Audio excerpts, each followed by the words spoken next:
A pessoa passou por alguma situação na vida dela que era muito desconfortável ou até mesmo ameaçadora, aterrorizadora e de alguma forma teve algum objeto similar ali que o cérebro deslocou. Ele deslocou características. Então, aquele objeto vira como se fosse uma condensação daqueles medos que já tiveram presente em algum outro momento. E que no passado aquilo era super justificado, aquilo fazia todo sentido, mas no presente não faz mais. E se no presente não faz mais, está sendo desproporcional, está sendo ilógico. Olá, eu sou Daniele Pinheiro, psicóloga, mestre de psicologia, e hoje eu estarei falando sobre: é possível curar fobias? Mas antes, não deixe de se inscrever no nosso canal e marcar o sininho para que vocês não percam os próximos vídeos.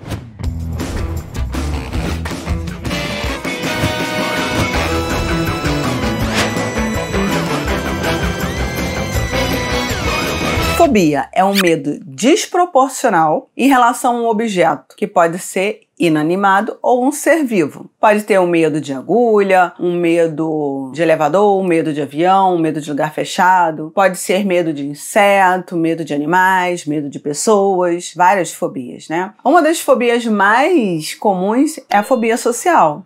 A dificuldade, o medo, aquela sensação sufocante no encontro de pessoas. Então, a fobia é bem comum e às vezes a gente nem sabe que tem. Então a gente pode ficar atento se de repente a gente encontrar algo e começar a ter um pavor que não faz sentido. E como é que a gente observa que não faz sentido? As pessoas ao nosso redor não compartilham daquele mesmo medo. Então eu olho uma barata, começo a ficar arrepiada, começo a ter vontade de chorar, começo a ficar querendo fugir, sair daquele lugar, eu não consigo ficar mais ali. Ou então, eu preciso subir 10 andares e eu acho que é melhor eu subir de escada do que de elevador. Eu acho que eu vou correr menos riscos de andar de escada nos 10 andares do que de elevador. Quer dizer, eu vou perder mais tempo, eu vou ficar mais cansada, mas mesmo assim eu avalio que é mais seguro para mim. Às vezes a gente tem fobias que a gente só se depara quando vai passar pela situação, porque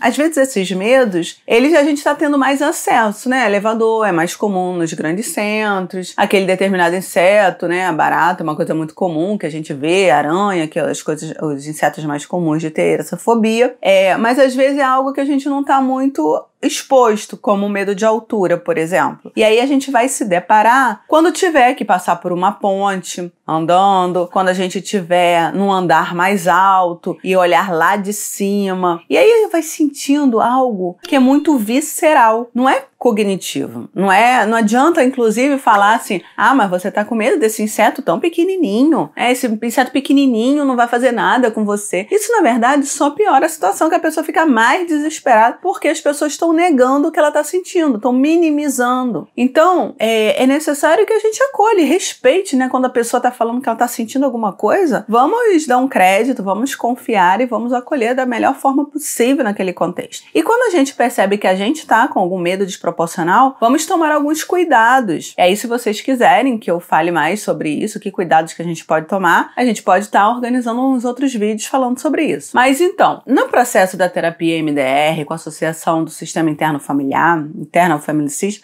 é possível sim, porque a gente vai estar mapeando aquela mente, buscando as partes da nossa mente que tem aquele medo desproporcional. E aquele medo desproporcional, ele é visceral. Então, às vezes, é um tremor na perna. A perna fica mole. Eu vou, por exemplo, quando eu me deparo com a altura, tô lá, subi de elevador de boa, fiquei tranquilo, mas eu fui para a janela, minha perna começou a tremer e eu parei, paralisou. Isso é uma fobia? Ela tá atrapalhando o fluxo da vida, tá atrapalhando, tá interrompendo um fluxo natural da vida, um fluxo que você caminharia sem problema e que as outras pessoas ao seu redor não compartilham dessa experiência. É importante a gente ficar atento, o que ressoa ao nosso lado. Eu tô com medo daquele objeto, daquela situação, daquela pessoa. As pessoas estão tendo medo também ou só eu? Só eu que tô achando que aquilo é um monstro de 7 cabeças. E aí eu preciso ficar atento e buscar ajuda de pessoas que possam estar orientando você e trabalhando através da sensibilização da terapia EMDR, do mapeamento das partes, que eu já falei em vários outros vídeos sobre isso. A gente pode estar buscando identificar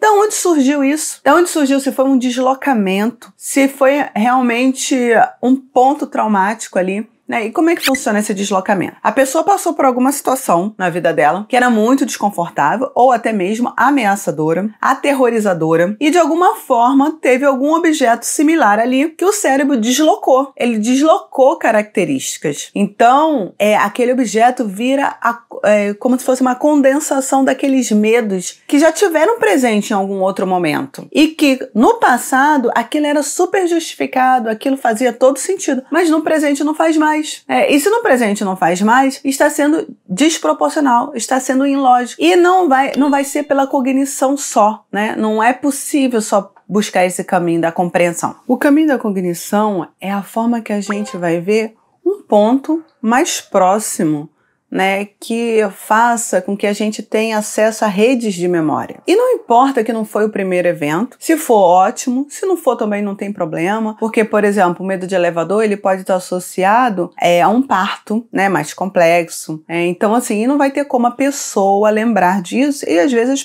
a pessoa não tem a mãe, o pai, a família viva que possa estar relatando esse tipo de experiência. Então, não se preocupa com isso. A gente vai buscar o que for possível, né, daquela experiência cognitivamente. E se não tiver nenhum tipo de cognição, a pessoa não tiver ideia e começar com aqueles papos de desde sempre eu tive medo, eu não me lembro e tal, não tem problema nenhum, que a gente não pode esquecer que a gente tem memória corporal. E todas essas lembranças estão na nossa memória corporal. Ela pode trazer simplesmente a memória no presente, que foi que ficou mais traumatizada, que foi mais impactante, teve mais repercussão negativa na vida dela. E a partir dessa experiência somática, a gente vai buscando as redes de memória associadas às partes do cérebro dela, às partes da mente dela. Qual foi a parte, qual foi a subpersonalidade dela que foi ativada? Qual foi a subpersonalidade dela que tentou protegê-la dessa dinâmica? Como é que essas partes dentro do cérebro fazem com que ela, na vida, tem esse pavor tão grande. E em alguns casos a gente também utiliza os movimentos bilaterais para que, caso tiver mais emperrado em alguma situação, a gente pode associar essas duas abordagens psicoterápicas, que são integrativas. Então, é possível, sim, a gente curar a fobia. Se vocês quiserem saber mais sobre isso, é só me mandar mensagem, que eu vou ter um enorme prazer de poder estar compartilhando o meu conhecimento com vocês. Até o próximo vídeo.